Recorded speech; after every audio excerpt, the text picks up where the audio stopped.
All right, welcome back. This is video number 6. It's called You Get One URL. So that's the reality is with Instagram, you get one URL, meaning one place to add your blog, your website, or your offer. It's not like Facebook where you can create a post every single time and put a URL directly to your offer.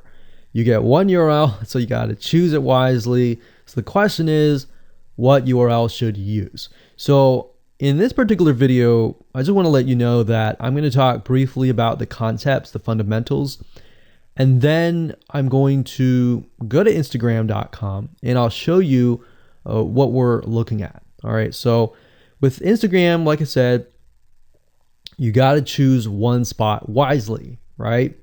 Now, the secret here is because you're trying to build your brand and your lifestyle, the ideal place to direct them to is just your website, which could be your WordPress site.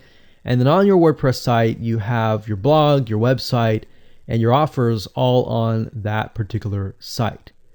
So the secret here is because you're building a brand, because you're building a lifestyle, what you want to do is you want to still brand yourself. You don't usually want to just direct people to a sales page.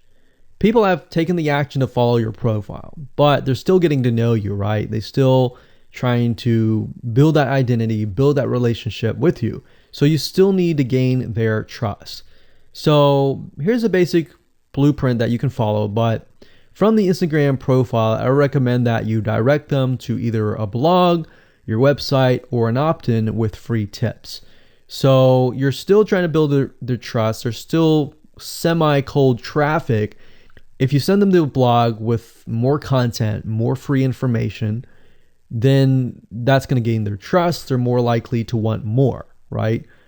Or if your brand, you can send them directly to your website and they can buy the products.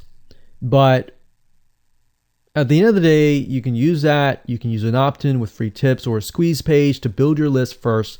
Because what I found is that a lot of times it takes 7 to 12 times to actually touch the person, get to know them before they actually buy.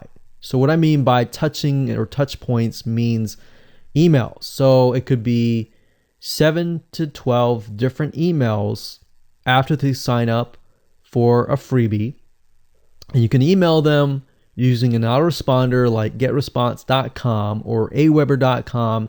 And just build that relationship through your email autoresponder system. And then once you've built that relationship on a more personal, deeper level, then you can begin to sell things. So we don't advise you to put a URL there where you're selling a product straight. It's actually better if that link is going to your blog or a content piece with tips, maybe tips on scuba diving, the top 10 things you shouldn't do as a newbie scuba diver, or the top 10 gears that I use. So if you think about that, you're telling them the gears that you use, and maybe you link them to affiliate links like Amazon affiliate links. So you're indirectly making money by providing free content. So that's another method of indirect selling. Now, make sure that when you do this, make sure you follow FTC guidelines and make sure to be transparent with people that you are making money anytime they buy through your affiliate link.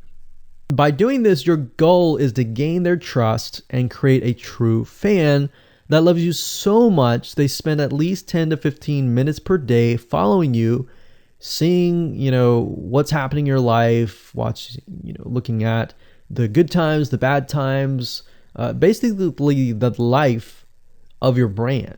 Now, you might be thinking, well, what if I'm not a person? What if it's just a brand? Well, same thing. You can show the lifestyle of the brand, what the brand is doing, what the brand is going to do, like upcoming sneak peek previews of what the brand is doing. Because Instagram, if you notice, is a lot about curiosity, a lot about sneak peek previews. So that's the end goal.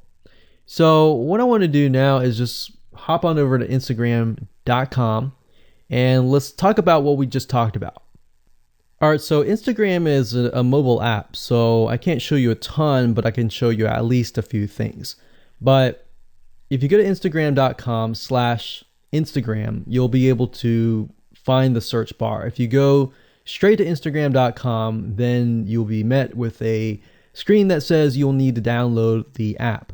But as you can see here, you get one URL, and the one URL is going to be located basically at the top inside your description.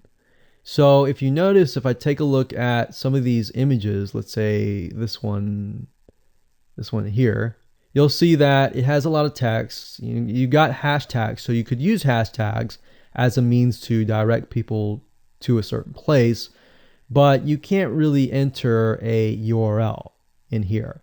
So that's why that one URL has to be used wisely. Now you can see, like I said, with Instagram, their profile, you can see that they're directing you to their blog. They're still trying to gain your trust, right?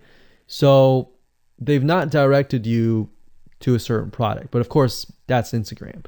So they could direct you to Instagram.com, but for whatever reason they chose to direct you to a blog. But let's go up the top here and let's type in scuba diving. And let's just choose this one here. So as you can see, this guy has 696 posts, 117,000 followers, and he is linking right here. So let's see what he's linking to. So scubadiving.com.